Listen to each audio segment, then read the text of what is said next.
I never got picked up by anybody Kilala niyo here ba in the ito, guys? Philippines or abroad.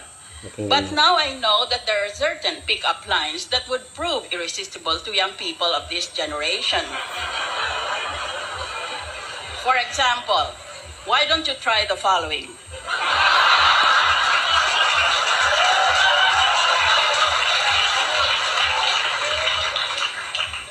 Kung magkakaroon ka ng sariling planeta, gusto ko ikaw ang axis nito. Para sa iyo lang iikot ang mundo ko. Sana Facebook status ka na lang para pwede kitang i-like. Ibenta mo na ang bahay mo. Tutal, nandito ka na, nakatira sa puso. Sana naka-off ang ilaw para tayo na lang mag-on.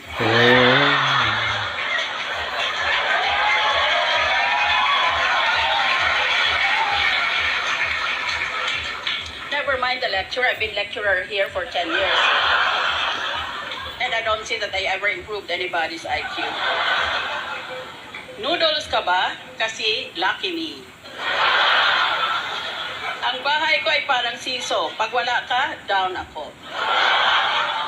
Para kang hold-upper. Lahat ibibigay ko sa iyo. Huwag mo lang akong saktan.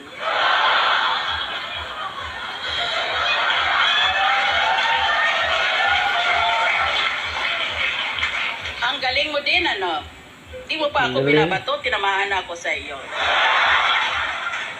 Maglaro tayo ng kahit ano, wag lang taguan. Kasi a girl like you is hard to find. Galing ah. Sana exam mo na lang ako para sagutin mo din ako. Bastos ka din, ano? Di ka man lang nagpapaalam, tuloy-tuloy kang pumasok sa puso ko.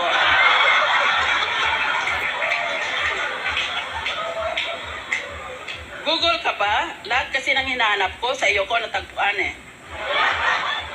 Hindi ko alam ang katapusan ng universe, pero alam ko ang simula, you and I. Nakalimutan ko ang pangalan mo eh. Pwede bang tawagin na lang kitang akin?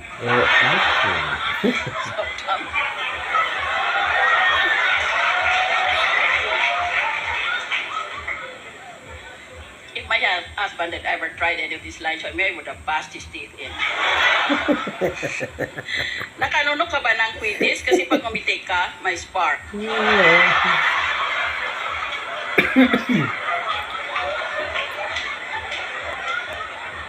This is what Dr. Bienvenido Cabral said to Dr. Elizabeth, Dr. Esperanza Cabral when they were both students in the UP College of Medicine. Sana ikaw ang cardiologist ko para ikaw ang mag-aalaga sa puso ko. Sana scientist ako para ikaw naman ang lab ko. Tindera ka ba ng Yossi? Kasi you give me hope.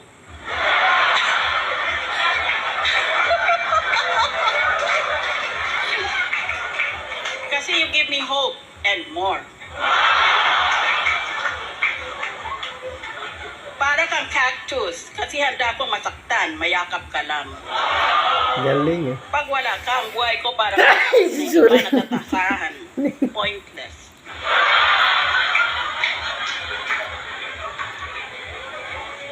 Alright, let's go to question and answer.